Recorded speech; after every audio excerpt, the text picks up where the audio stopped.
You're listening to Start Writing, where we explore the great minds behind the greatest stories. Hosted by Joseph Bendosky, author of the Skyfalls series, and Jay Washburn, author of the Star Child space opera. Hi, this is Jay Washburn, and I would like to introduce you to Max McCOY. I've recently been doing a ton of research on Indiana Jones, and I decided if I was really going to become an expert, I ought to read at least a few of the novels. And so I looked them up by their covers, and I was trying to decide from the covers which one looked most interesting, which obviously is a bad idea. You know that. I know that. Just judging by the covers, I thought that Indiana Jones and the Dinosaur Eggs sounded like perhaps maybe the low point in the series. I ended up deciding to just read all of them, which turned out to be a ton of fun.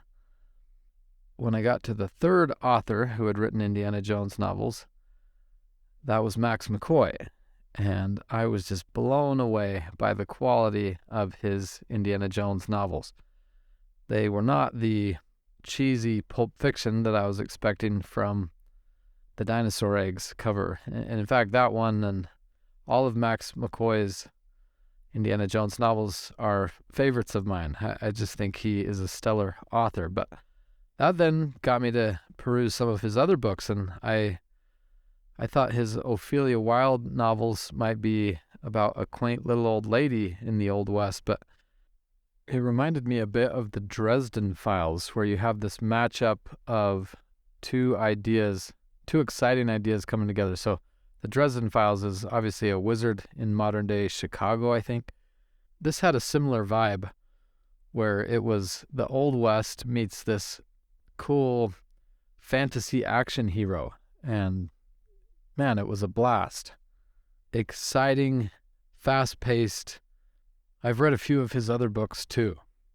I'm just over and over impressed by Max McCOY and how he is able to tell a story with such preciseness and in few words.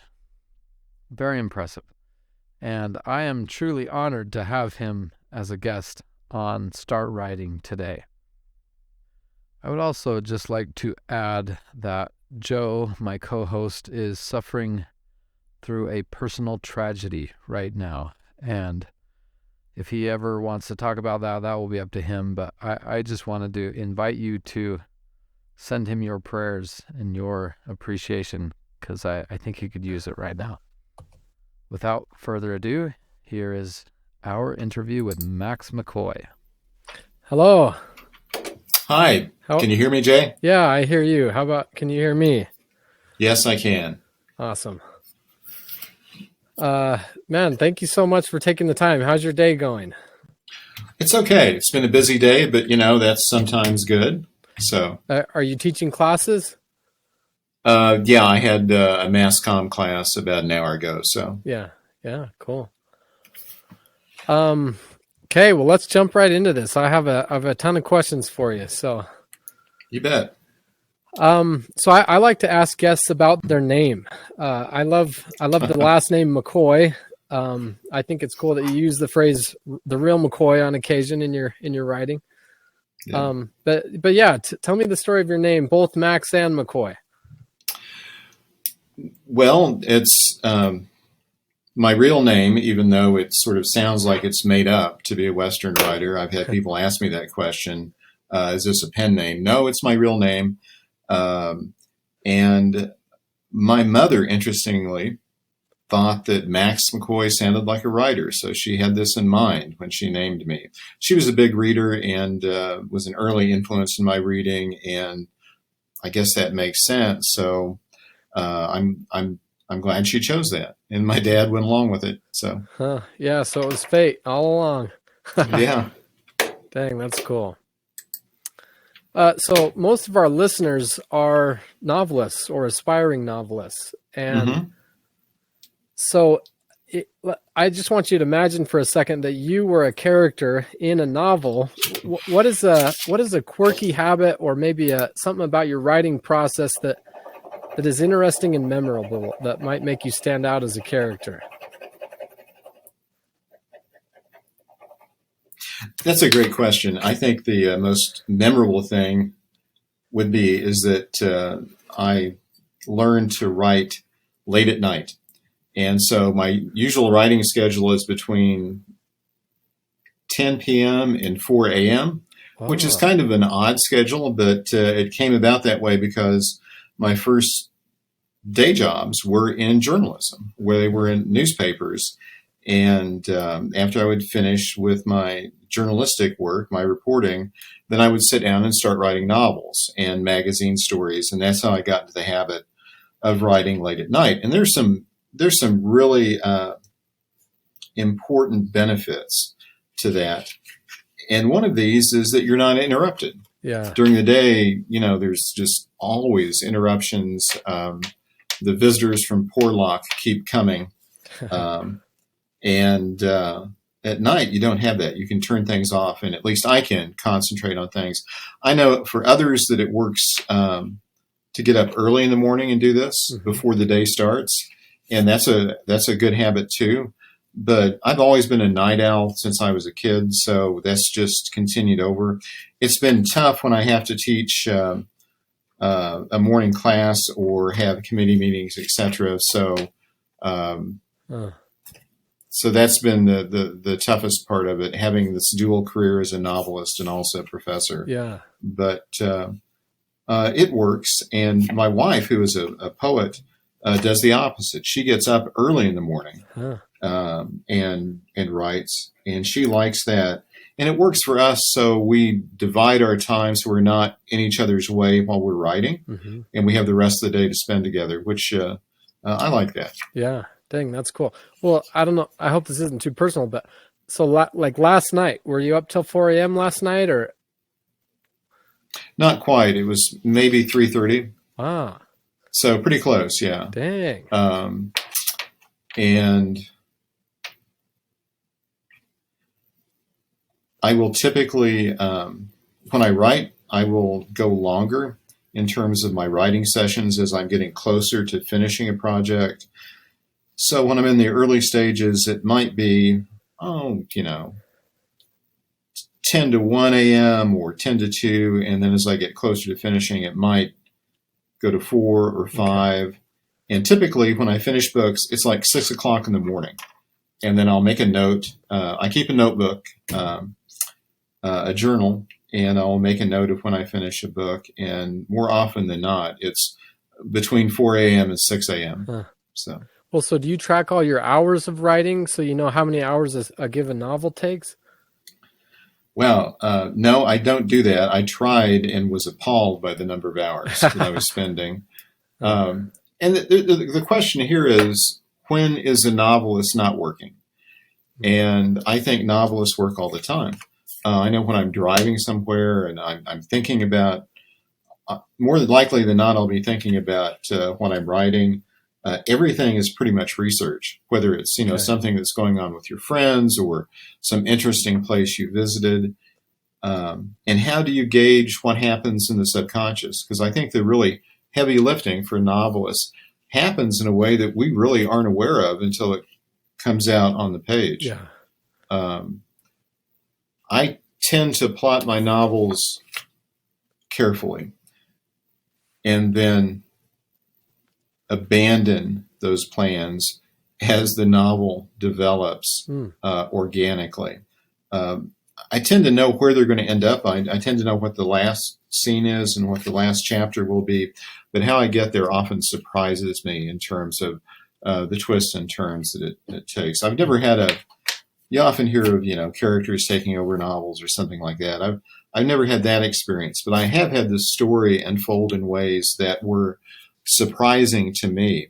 And I think if it's surprising to me, it must be surprising to the reader as well.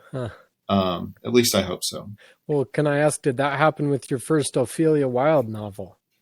Absolutely. That was a lot of fun to write.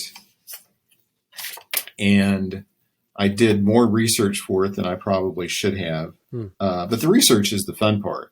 Well, And let me tell you how that came about. okay. The Ophelia Wylde, first Ophelia Wylde novel.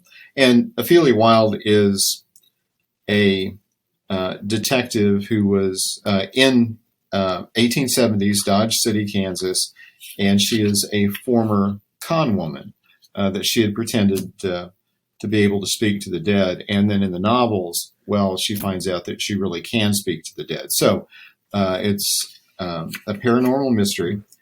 And the way I got to how I created Ophelia, or how Ophelia came to me, I probably should say, is that I was down in Guthrie, Oklahoma territory, Guthrie, Oklahoma, at the territorial capital, and I was researching the history of Guthrie for a novel I was writing at that time that was one of the Hellfire Canyon novels, which are dark westerns. And I had many scenes set in Guthrie, and I was going through the old newspaper clippings in the state library there, and I came across a bunch of clippings that really fascinated me, and they were about sightings, and this was in the 1890s, sightings, according to the local paper, of a ghost of a murdered Cyprian, a murdered prostitute that was seen haunting a shack at the edge of the train tracks in town. And the stories went on for more than a week that this reporter was telling about, that local residents would go out and ask the ghost what it needed, what it was trying to do, and there was never any answer. And this is probably one of those newspaper hoaxes that journalists were fond of back in those times, that when things were really boring, they would make stuff up, like the airship stories and all that. But there was something about these stories that really stuck with me, and I thought, well, wouldn't it be interesting to have a paranormal Western mystery set, maybe not in Guthrie, but maybe Dodge City. And so that's how that came about. And I wanted to drop the book I was writing at the time and write the Ophelia Wylde, the first Ophelia Wylde book, but I couldn't. And this happens a lot, that you're in the middle of research for a book that you're working on and things are going really well. And then something else will pop up, and I have to force myself not to go off on that tangent. And usually these things appear and pass, and I'll make a note in my journal or something. But this really stuck with me, and so I did come back and write 3 novels with Ophelia Wylde as the main character. And they were just a heck of a lot of fun. Yeah. I'm interested in I can't say I'm a believer, but I'm interested in ghosts and spirits and all of that because there's so much fun to talk about and think about. Was a big fan of the X-Files way back when, and a lot of the stuff that Richard Matheson wrote, The Night Stalker, the Cold Shack stories. So always had an interest in that. 40 and Times is, in my opinion, the best magazine in the world. If you're not familiar with it, it's a British magazine that's named for Charles Fort, the collector of weird phenomenon, and has lots of stories about ghostly sightings and UFOs and paranormal events. So it's always been an interest of mine, and I also teach folklore in terms of some of my classes, particularly Western folklore. And so this dovetailed pretty nicely into that. And the history of spiritualism in the Old West is fascinating, because after the Civil War, there were so many people, so many families had lost members during the war. And there was this renewed interest in spiritualism and contacting the dead, because to try to deal with the grief. And so spiritualism was really a very well-defined movement in Victorian times. Of course, it came from the Fox sisters in the 1840s and their stories of having contacted a murdered peddler in their home back east, and which may or may not be true. It seems more of a poltergeist story. One of the sisters recanted, and then she recanted after that. But really a new religion sprang up. And even here in Kansas, we still have a spiritualist community that is still going strong out on the Kansas plain, not too far not too far from here. And the things that they were saying in the 1870s in terms of spiritualism about contacting the dead, they were just exactly what you hear with contemporary mediums who say they contact the dead, and that the spirits live on after death, that ghosts who linger have unfinished business, that often you can contact them or you can get them to share with you what it is that they want to finish here on Earth, and that sometimes, and this is what really where the Ophelia Wylde stuff comes in, that sometimes the ghosts are not what they appear to be. So without trying to give too many spoilers, but those are the things that interested me about Ophelia in the Old West. So let me ask, so you have a background in journalism, and I just feel like that's very much committed to fact. I'm a sci-fi fantasy writer, and I have on occasion gotten flack for, you're writing fantasy. Why does that matter? It's not real.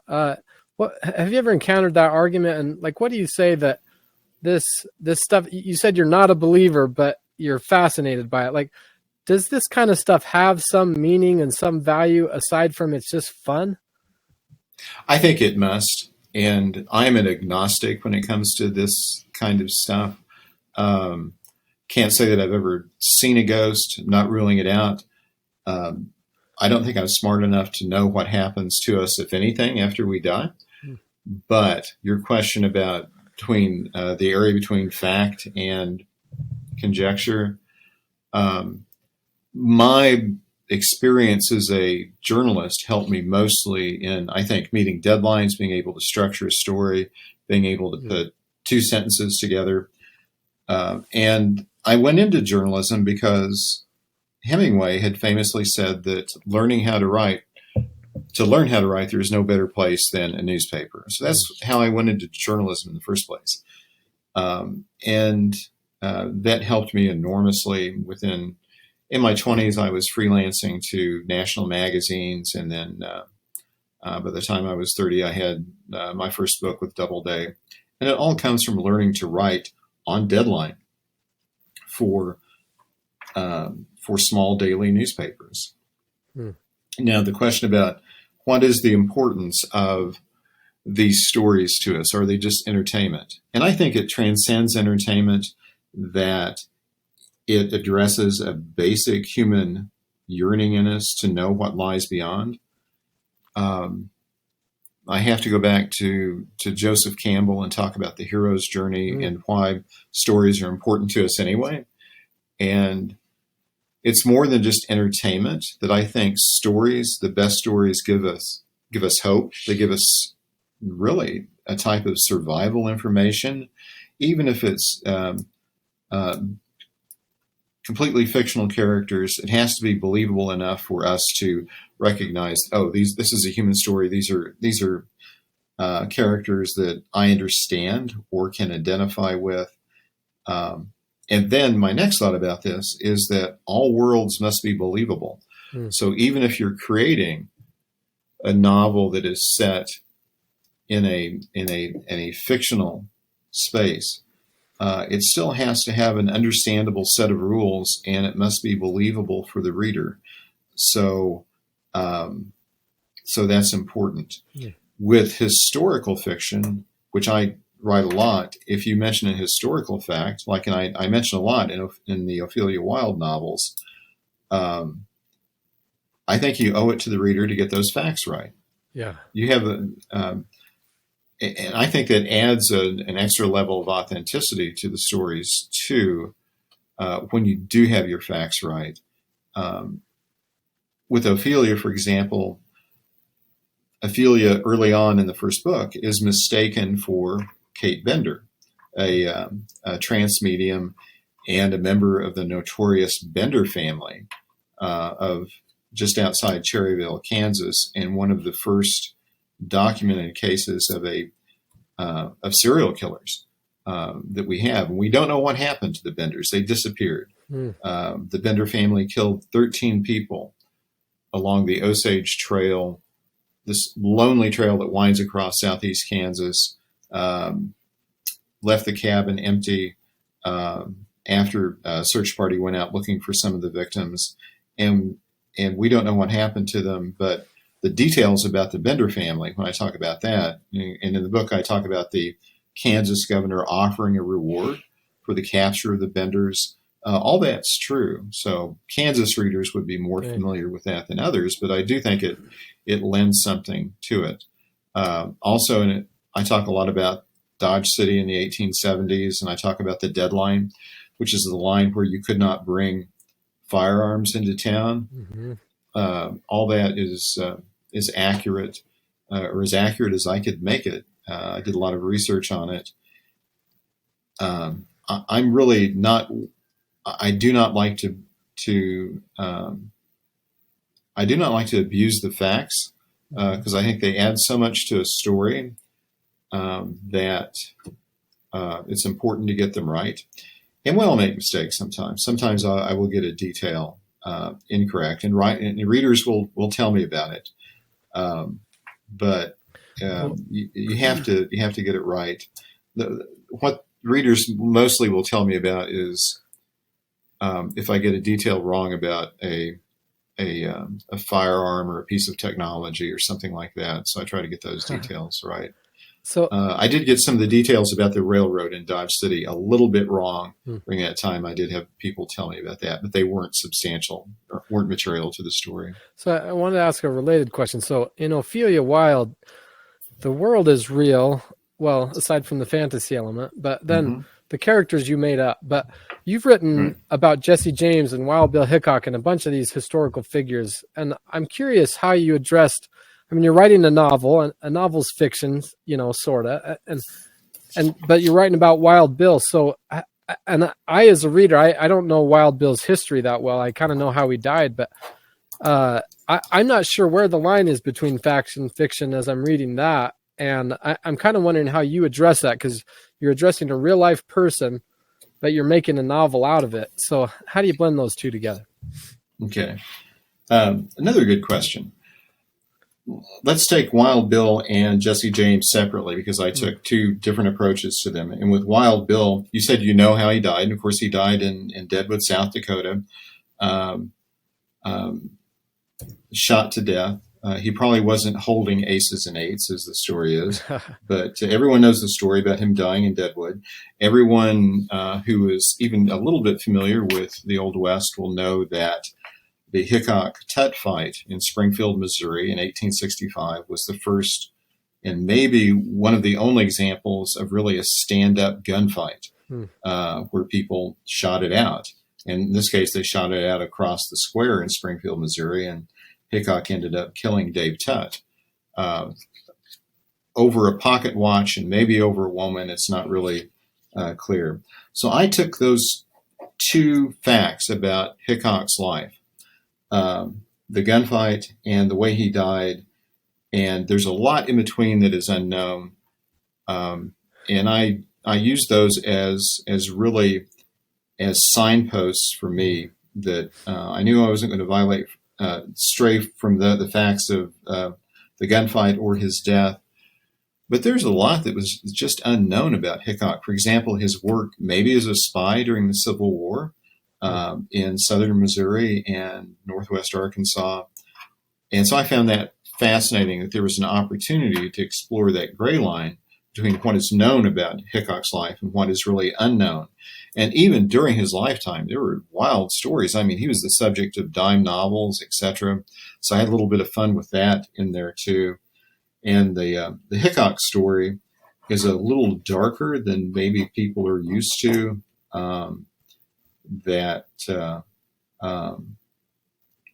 Probably a good example of one of my darker Westerns.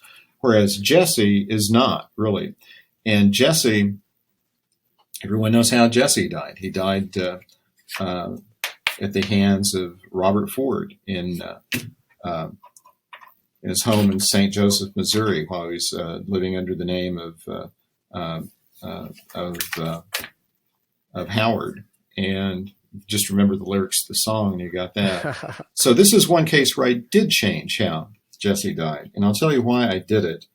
At the time, I was approaching my 50th birthday, and I was thinking about that, and I just reread Mark Twain's Connecticut Yankee in King Arthur's Court. Hmm. And that has a great frame in it. In the beginning, about Twain describing visiting Warwick Castle and meeting the stranger who seems to know something about this hole in a suit of armor. And the stranger said, "Oh, I know how that hole was created." And he said, "It wasn't, it was a bullet." And so the stranger tells him the story of going back in time, Hank Morgan, the character, going back to King Arthur's time, and then him being magically transported. So I thought that was such a great frame. And I thought, well, one other bit to this before I get to what I actually did in the novel.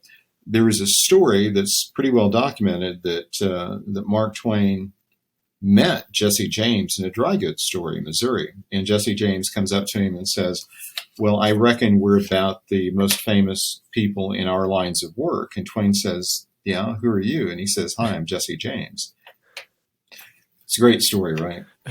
So these things were running through my mind. And I thought, well, what if Mark Twain, when he came back to Missouri in 1902 or 1904 to visit Hannibal and all of that, met a stranger who claimed to know about events in Jesse James' life that no one else could know, and that he says, "Well, I am Jesse. That wasn't me that they killed." And then he tells the story to him, just as Hank Morgan told the story in Connecticut Yankee. And so that was the idea for Jesse. Those are probably the only similarities, because Hank Morgan and Jesse are very wide apart in terms of character. But in that case, the conceit was that Jesse survives the assassin's bullet to tell his story to Mark Twain in the early 20th century. So that's how I came up with that one. Yeah, dang, that's cool. So that actually leads really well into my next question. I've been researching how creatives, authors specifically, but almost all creatives build on the work of predecessors. And so they take an idea and they say, I love that, but I think I would do it this way. And just wondering if you have any predecessors that you feel like have really inspired your career.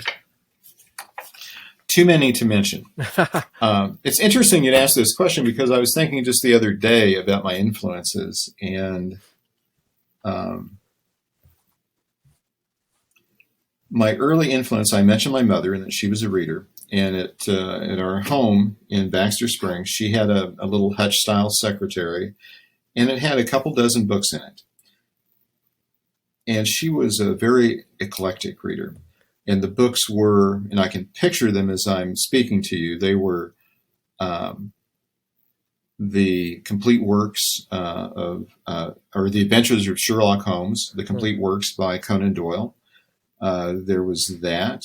There was a book called Go to the Widowmaker by James Jones, who wrote From Here to Eternity. And that book is about scuba diving. There was a book called The Hurricane Years, about hurricanes devastating the southern coast during the 1950s. There was also a little 1940s potboiler called The Foxes of Harrow by the novelist Frank Yerby. And I read these when I was a kid. And it occurred to me a couple of weeks ago, when someone asked me about my influences, that in my career I have hit every one of those books that I read in some fashion. Well, there's the Ghost Rifle, which was I really used the frame from the Yerby novel for that. Completely changed it, but that was my homage to Yerby, because he was still a pretty good writer, even though he wrote these trashy little novels. And God, they were wildly popular. It was made into a movie too. Back in the 40s. So there was that. The scuba diving, well, then I wrote The Moon Pool, which is a thriller set against the background of cave diving. And of course, I'm a diver too, but my interest in scuba diving came from that one book in my mother's secretary. The Adventures of Sherlock Holmes, well, I did the Ophelia Wylde mysteries, and that was a big influence on me. So those are my early influences, and other influences as I grew up and found things on my own. I've already mentioned Richard Matheson, Hmm.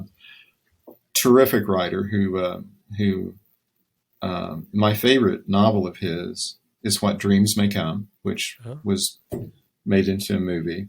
And of course, he wrote Duel, which was the first. He wrote the screenplay for it too, which was the first Steven Spielberg. It was a made-for-TV movie in the '70s. He wrote what else? I Am Legend, many other things. Hmm. So he was a big influence. And I have to tell you the story. After I published my first novel, The Sixth Rider, I got an award for it and went to the convention to pick up the award. And this was in Jackson, Wyoming. And I was asked to sit in on a panel, a novelist panel. And I didn't know who else was going to be on the panel. And so you get there and then you sit down and, you introduce yourself to other panelists. Well, can I just ask, you're a kid at this point. Are you in your late 20s maybe, or? Probably 30. Okay. Yeah. Yeah, probably 30, at 29 or 30 at that point. So yeah, I'm a kid, and Matheson was about my age, about the age I am now. And, he introduced himself, and no one seemed to be making a big deal of it. This was a Western Writers Convention, and he had just published a Western called Journal of the Gun Years, which has since become really a classic in the genre. And I said, I'm so thrilled to meet you. I don't think many of these other people really know who you are. And he said, that's okay. I'm having a good time. And so we chatted, and then we traded letters for a few years after that. And it was really interesting. He asked me, what did I think of my agent? Did I like my agent? How did I like writing? And he gave me some advice. He said, don't let the pressure of the work take away your joy in living and being with your family. And he said his favorite times were camping in the mountains with his kids. And so that was terrific advice. So not sure I've always lived up to it, but to be able to be at a panel and then to meet someone who had been such a big influence. I can remember when the Night Stalker was on, and I was 12 or 13 years old when that was first on TV. I was just fascinated by it. And then when they had the rerun of it, and it must have been 6 months or a year later, I wanted to capture it. So I had an old tape recorder, and I tape recorded the entire thing so I could listen to it later and think about the dialogue and all of that. So in many ways, Matheson was my primary influence in terms of both taste, these Fortean subjects, and also what a great storyteller. And he was one of the kindest individuals I've ever met. And so what a loss when he died. But I'm glad that I got to know him. Other influences, and it ranges really all over the place in terms of what I'd love to read. I will mention a writer that probably very few people know about now, but who was a giant in the Victorian world, and that was H. Rider Haggard, who wrote, most people know him from King Solomon's Mines, but that wasn't his most famous book of the time. It was a book called She, and it was about an immortal who had been living in the desert for ages and ages and eons, and it was about reincarnation. And of course, the Victorians were crazy about anything connected to Egypt and the pharaohs. So H. Rider Haggard was a really big influence in terms of how you structure a story. He particularly liked the frame of having a manuscript within a manuscript. And I've done that a couple of times, so much so that my agent now tells me I have to knock it off. I like it too much, but that's where that comes from. But Haggard did a great job of capturing the mood of, I think, a particular period and a particular culture, and the Victorian longing for the transcendent. He did that really well. Dang, I gotta And go then check my that other one out. influence, Sorry. yeah, it's really great. It was made into a Hammer film back in, it must have been 1968, 1969, and it starred Ursula Andress as she. It was a really bad movie. Okay, let me preface this by saying, Okay. don't go out and see the movie, read the book. But yeah, that was probably the last gasp of in terms of popular culture of Shee's influence, of that novel's influence. But other influences as I got older, and then studied writing seriously in graduate school. Hemingway, Fitzgerald, more recently Susan Orlean. I think she's a terrific writer. The Orchid Thief is a masterpiece. Gay Talese, nonfiction, Thy Neighbor's Wife.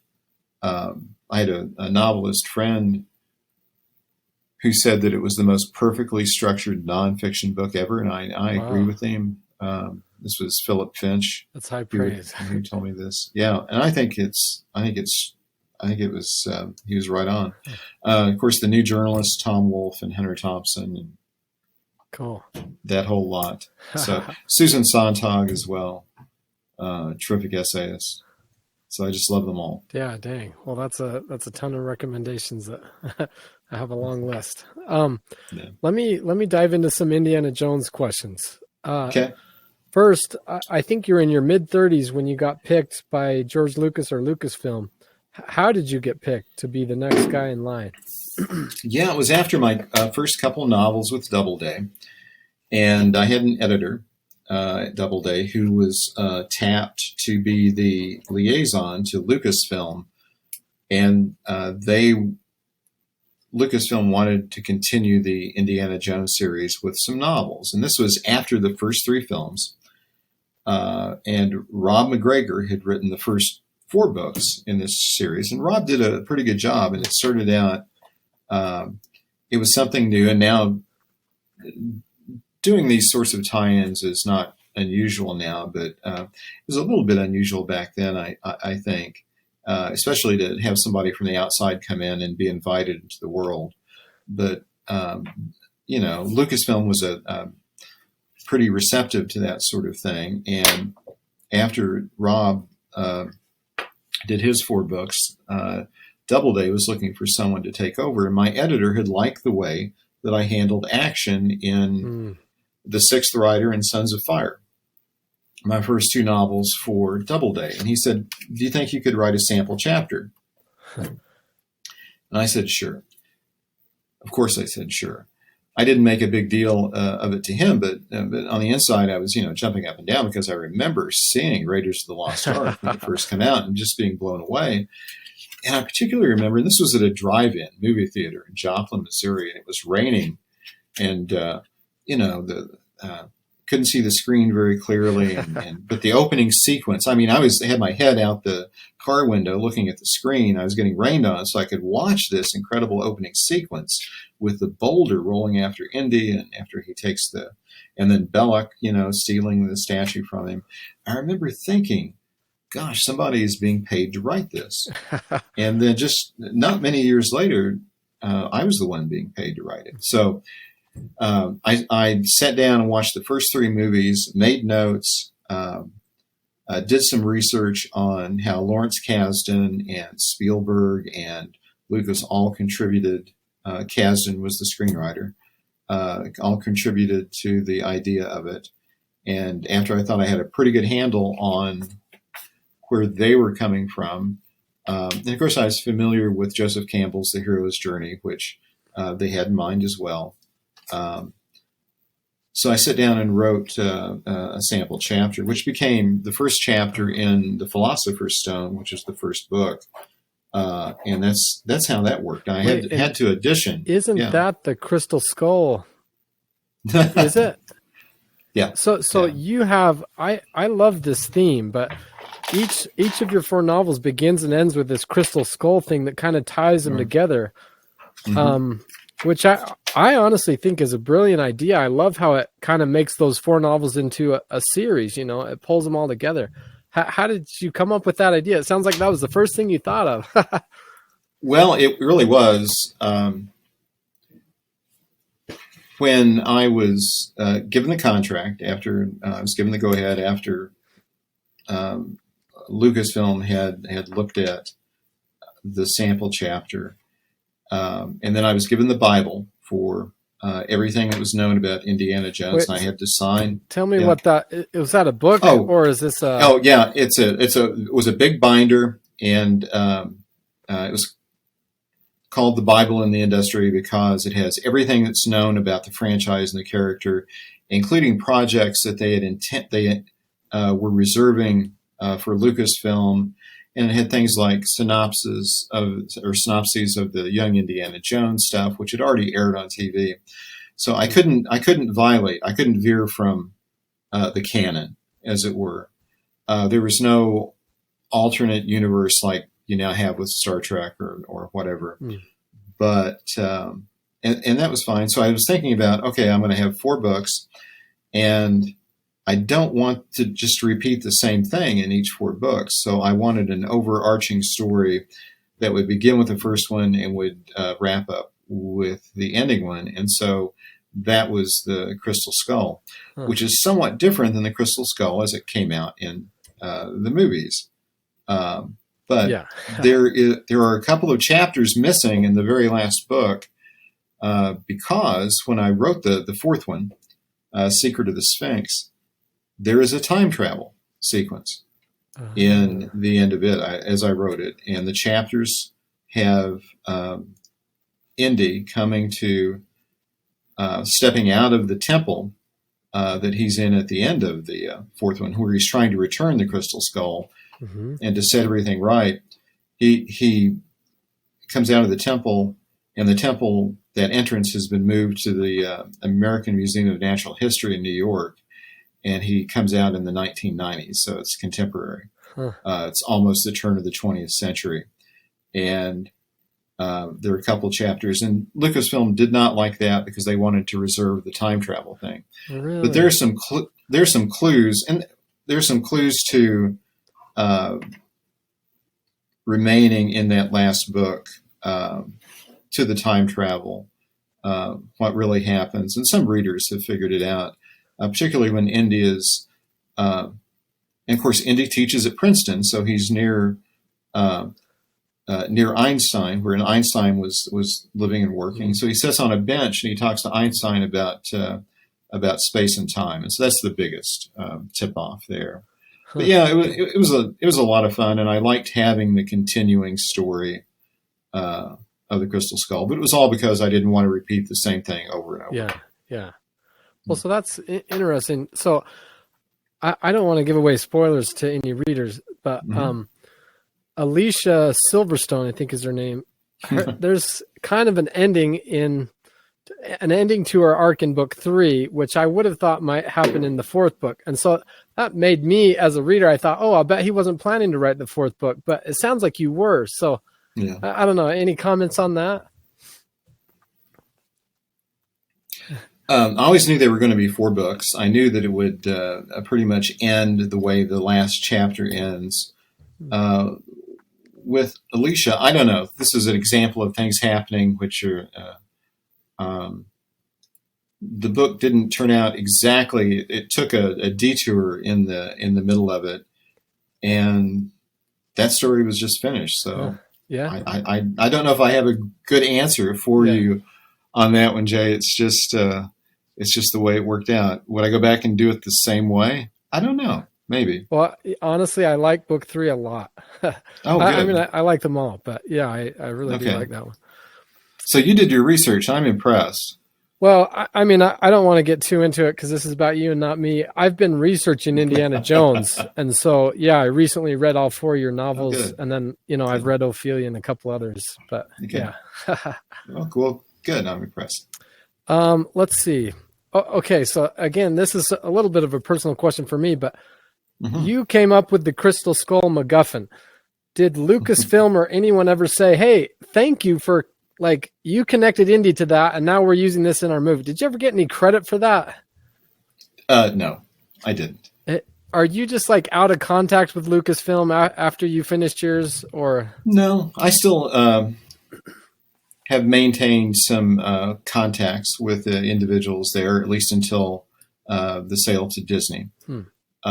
So it was very cordial. And it was always understood that George gets to do whatever George wants with the stories. And I thought I was lucky to be invited into that world, to contribute a little bit to it. So, the books don't mesh exactly with the movies anymore, but that's okay. I mean, you know, their property, their character, and I was just happy to be a part of it. And I did get notes while I was writing the novels and for a time after that, you know, oh, good job on this, good job on that. Or we don't really want Indy to do this in this chapter. Really? And one of the conversations was with the licensing people and not with Lucas himself or others or his second in command, Lucy Autry Wilson, who was just wonderful. And I would get Christmas cards from her for a long time. Oh, that's cool. But the question was, are these books for adults or are they for children? And this was a continuing tension throughout all of them because Lucasfilm licensing believed that they were for children. And I thought that I was writing them for everyone, that we shouldn't just limit it. And this goes all the way down to what do you call Indy in the books? Is he Indy or is he Jones? So I had a feeling that Indy was a little too young adult. So I did not want to call him Indy in the books, but Lucasfilm went out on that one. So the first book we had to change all the references to Indy instead of Jones. And I was lobbying for Jones because if you think about the first movie, I was lobbying for Jones and for the books to be a little more geared toward adults. Think how the amount of tension and the themes in that first movie in Raiders, and it really is a pretty sophisticated story and probably not one for children. Now, as the films went on, that seemed to drift a little bit in terms of the relationship to the audience and who the audience was expected to be. But when I was writing the stories for me as the first fan, as being a fan of, sitting in that drive-in movie theater in the rain and watching Indy. That's what I wanted to recreate in the books. I think I may have come close a couple times. So, and there's some times that, frankly, I didn't come so close. But it was a great adventure to be able to do that. Yep, I think you're frozen. Do I still have you? Well, so I'm losing. Oh, are you still there? Yeah, we're having a pretty good lag here. Can you hear me? Yeah, I don't know if you left off with the question. I missed something there. Okay. No, that's fine. I just about the tension between whether they're written for kids or whether they're for adults. I recently read Rob McGregor's novels too, and I felt like his were young adult novels, and I like them, but I like that yours are more adult too. And to me, that seemed like a really good choice. Yeah, he did a great job. I mean, Rob was very dedicated to it, and he was enthusiastic and a good writer. So he did a good job. I tried to do my best. Some of the people that came after did good jobs as well. But it's tough, the amount of pressure in terms of being handed a franchise that everyone knows, that everyone has heard of. It was surprising the amount of pressure that I felt going into it. And then as I started writing them, that got a little easier. Now, it did take me longer to write them than Bantam would have liked. So, but after the first one, they were okay with it and gave me the time, and Lucasfilm gave me the time I needed. But they weren't as easy to plot and to do as I thought they might have been in the first. So, how did you come up with the MacGuffins for each of those? Were those obvious, or did you have some on the table that Lucasfilm said no? Or I did have some that they said no to. It took me like 30 minutes to come up with the list of ideas for each of the books. And this ties into my interest in bizarre and weird and Fortean things. My number one item that I wanted to do was the Spear of Destiny. And I didn't get to do it because they had just come out with the comic book. Dark Horse had come out with a comic book that had the Spear of Destiny as the MacGuffin in it. And that was crushing to me. I didn't know about this. And so they said, no, you can't do this. So then I went to next on my list. It was Philosopher's Stone, and then wrote a quick synopsis of it and sent it to them. But I had a choice of probably 20 different things. Now, some of them I couldn't do because they were planning adventures in the Bible. For the Indie Bible, they had said they were reserving some things for the future, and so those were off limits. Some of the ones you might think about and thinking about. What artifacts would Indie go after? Some of those were off the table, but I was really happy to do Philosopher's Stone and the Dinosaur Eggs and the Sphinx and the Hollow Earth. They were great fun. Yeah, cool. Let's see. So I don't want to make you take a stance on this, but so I'm just going to say some of the Indiana Jones movies are better than others. And I guess I want to ask this question a little more generally, that a lot of times there are stories that have the trappings of a great story, but they're missing the heart. And do you know what the heart of a good story is? And when you see that that's missing, maybe in a big Hollywood blockbuster, like, what is that heart that's missing? Like on the surface, it looks like they did everything right, but there's something missing. And what is that? Well, I will say this about the indie movies. The first three are my favorite. The number one is my all-time favorite.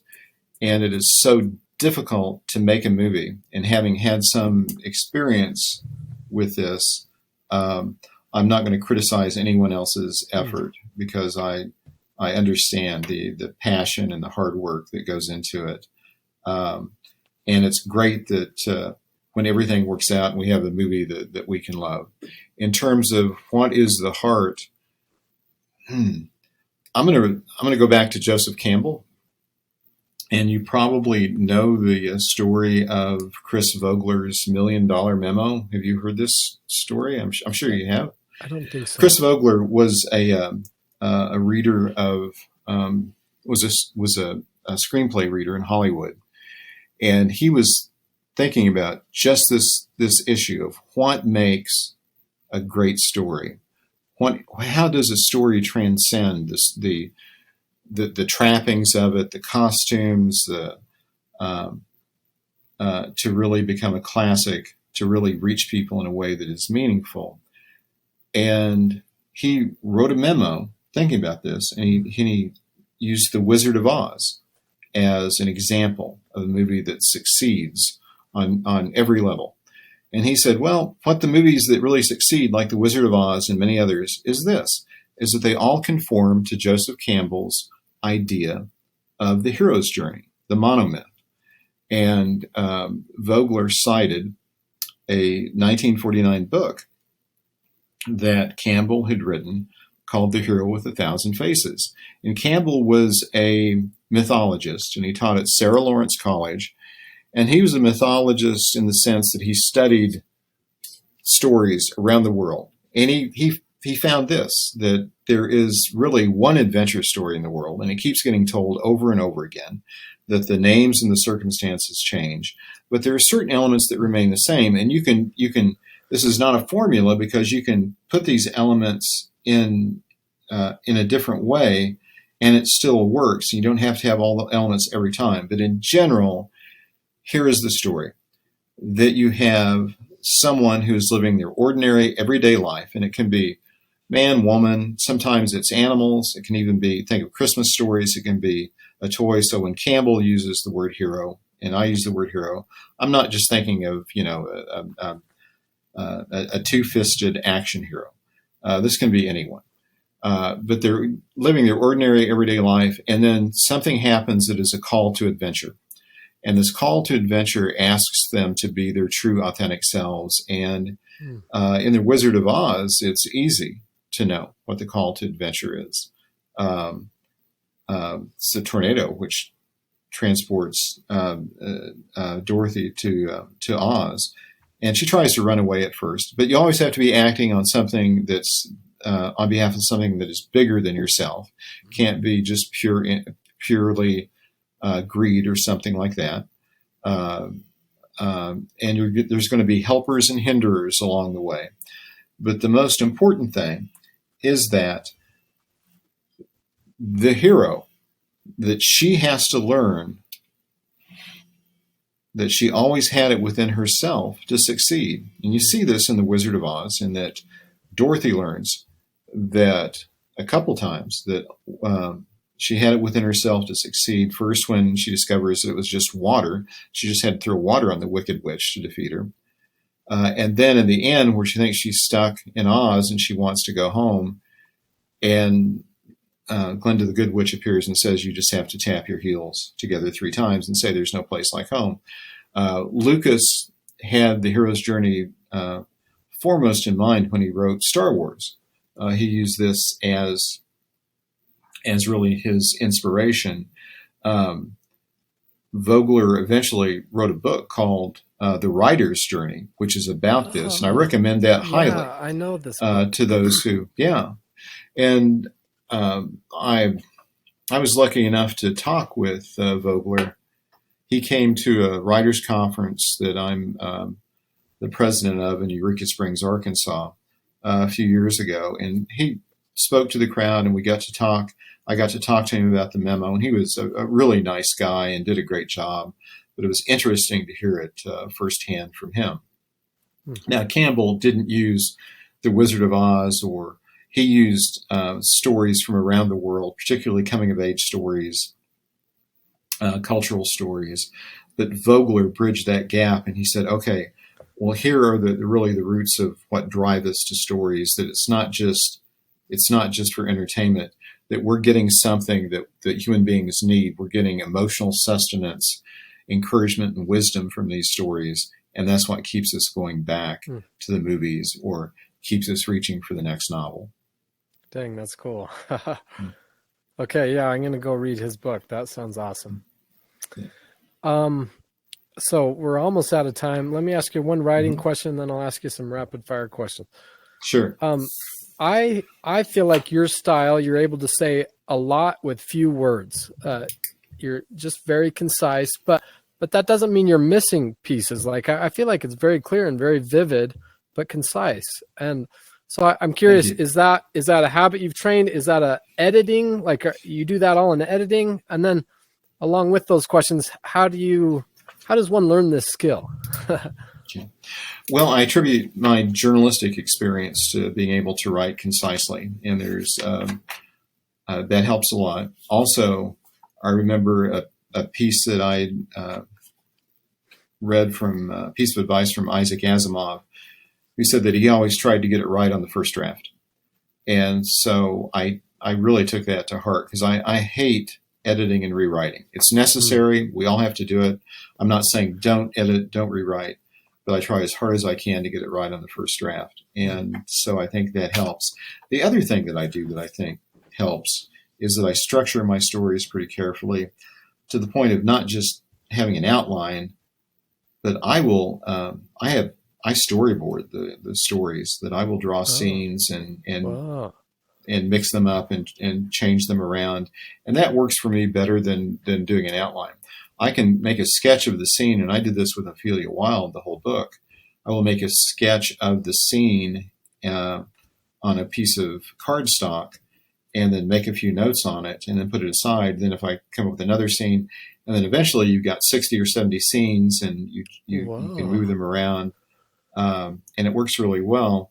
And I learned to do this writing screenplays. And I've optioned a few screenplays, haven't had anything made to speak of, but screenplays help me with that. So to think about story in that way. Dang, that's so cool. I want to see these cards and how you draw these. This sounds cool. I'm a bad artist, but yeah. But you get the point, I guess, apparently. Mm-hmm. Well, and so what does one of your outlines look like? Are these pages and pages, or how detailed are they?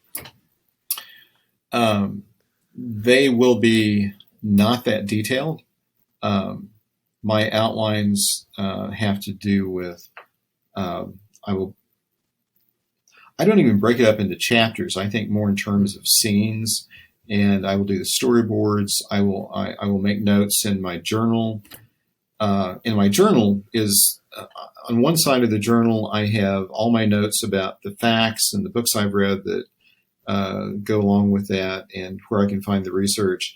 And on the other page, I have the outline and notes for the stories. And so the outline tends to start out as a collection of notes. And sometimes I may write a note on a receipt or something and put it in my wallet, or I may scribble something on notes and on my iPhone. And then I gather those together and look through them, and then I'll create a timeline.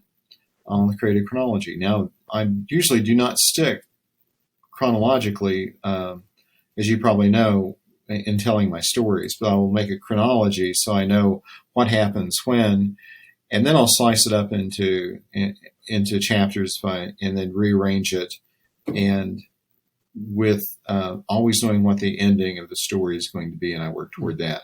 And then after I have the outline, I try to avoid putting dialogue in the outlines. I tried to do that a couple times. It just didn't work for me. I know a lot of writers it does work for. Didn't work for me. It kind of slowed everything down. But then after I have the outline, I'm satisfied with it. Then I just start writing, and then pretty much abandon the outline because I can remember I know what the outline is. I don't have to refer to it too much. And then I usually take a detour or two by the time I get to where the final scene is. Yeah. Huh. Cool. and along with that, there's sometimes I'll do my own sketches. I'll refer to pictures of places I've been, or that I know that I want to put into it, or stories that I want to include. So it tends to be a big sprawling project. And when I have working on a book, I may have 30 reference books scattered out across the room. I'll have stacks of notes and papers. Really, it looks like a bomb went off by the time I get to the end of the book. And the very last thing I do when I finish the book is then gather all these pieces, put the books back, return the books if they're from a library, organize the notes, put those in a box and label them, and then clean up the space for the next project. And then another bomb goes off. So.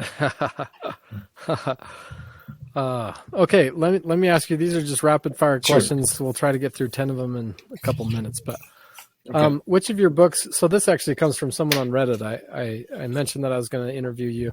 Mm-hmm. Which of your books would be your first pick to be made into a movie? And I think you better answer that generally and for Indiana Jones. Oh, okay. Well, for generally, the Moon Pool is Okay.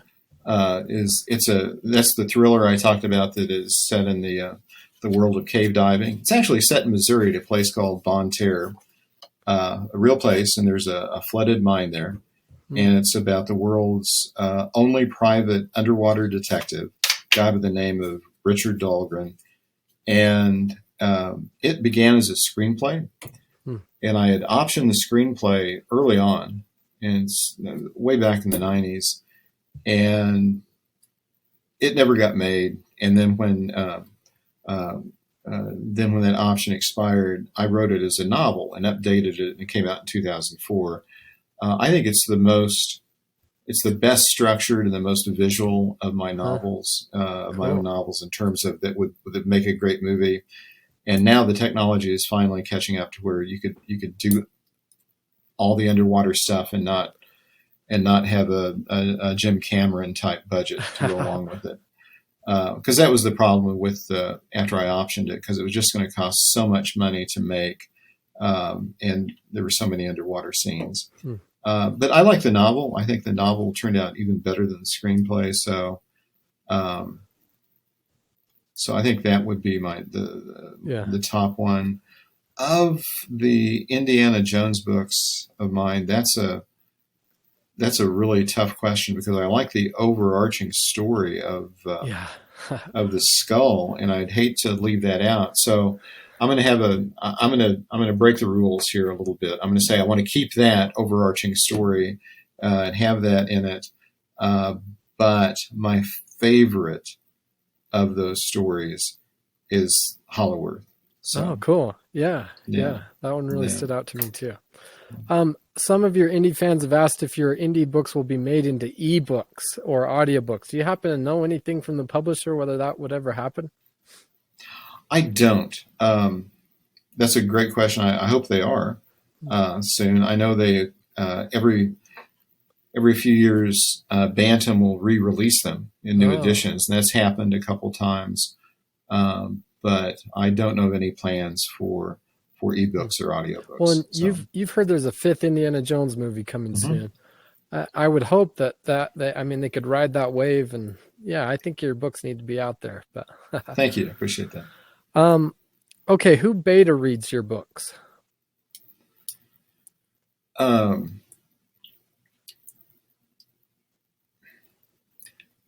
My wife Kim is my best reader, and we've been married since 2011, and so she hasn't read all my books, but she really has become a great reader, and we sometimes never actually disagree on things, but she will point out insights or things that I need to think about that I didn't.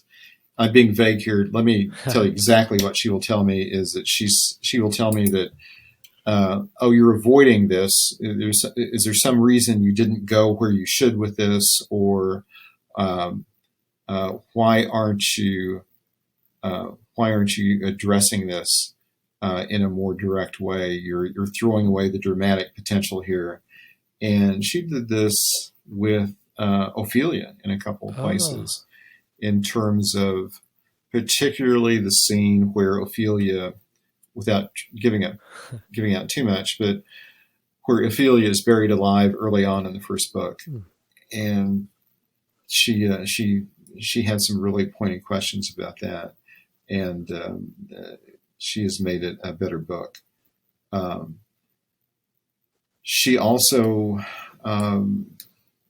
proofs my newspaper columns and my other writing. Most of my other writing, I get some of the same comments from her. She has an excellent ear in terms of word choice and dialogue. She's a poet. And so it comes to her naturally. But she doesn't think she's a very good reader, but she really is. She doesn't think she's a very good copy editor, but I'm very fortunate to have her read those. What book are you working on now?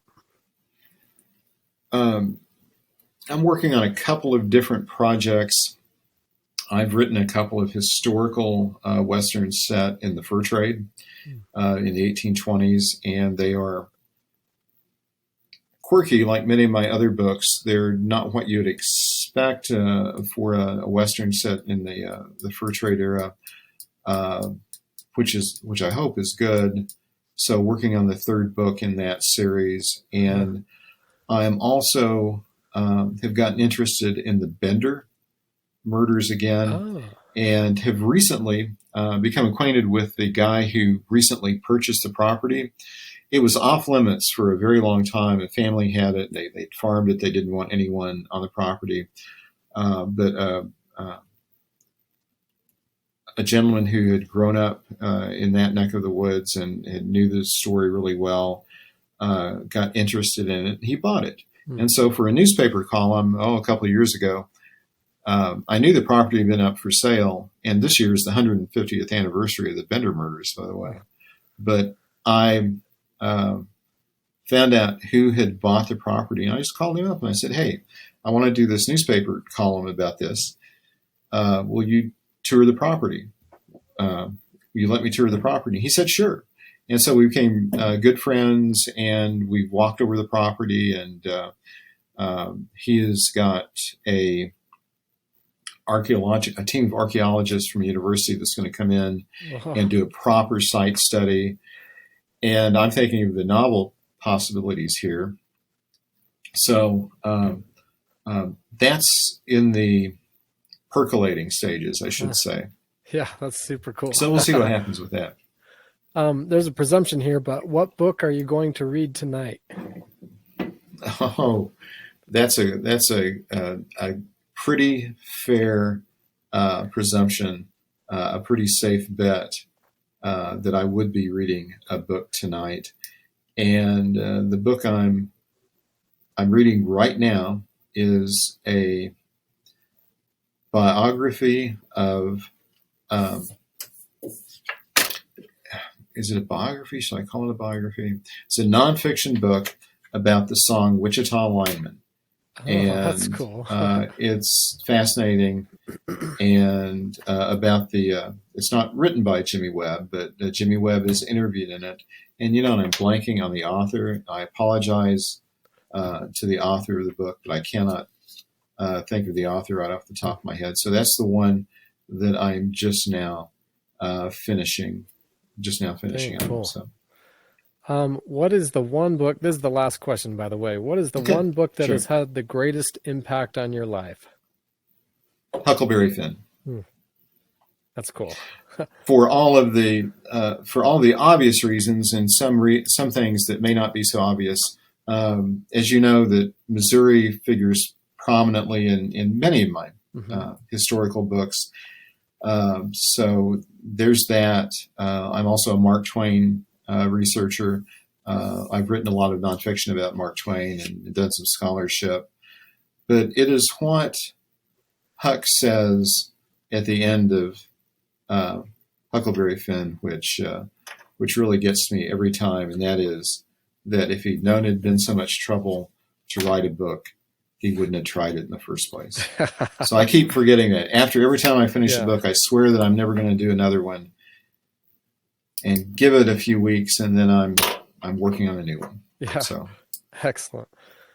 So I would love to give you the final words. I don't know if you have something to ask our listeners, or an invitation, or maybe there's a question that I should have asked you and you want to answer that. What do you want to say as your parting words?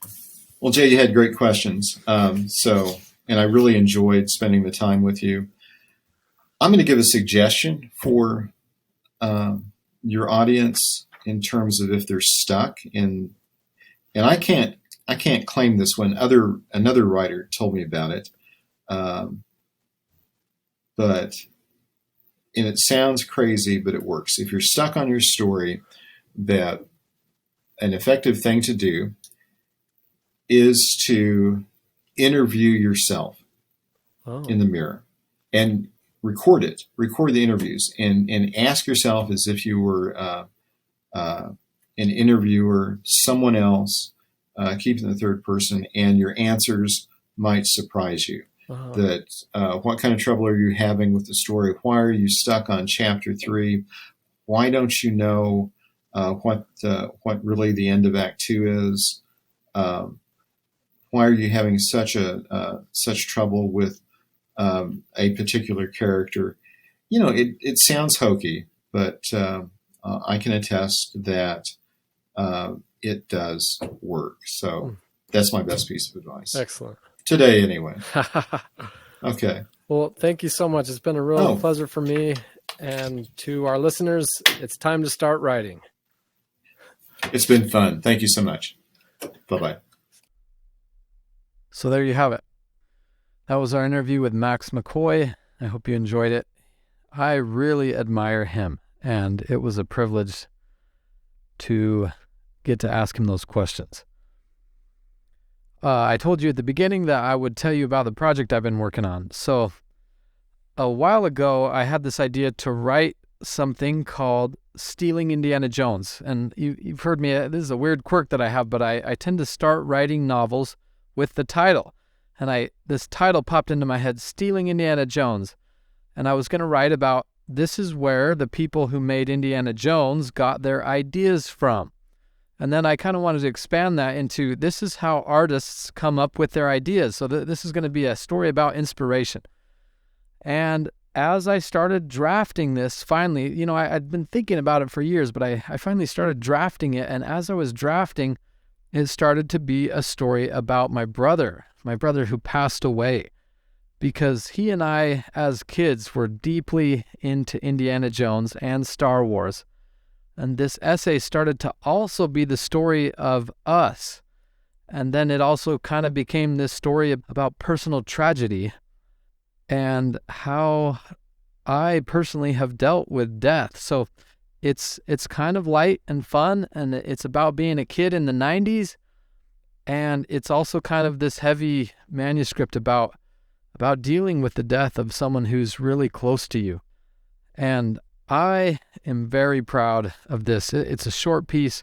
I recently recorded the audiobook. It's available on Audible now. And I got to narrate it. And that was a lot of fun.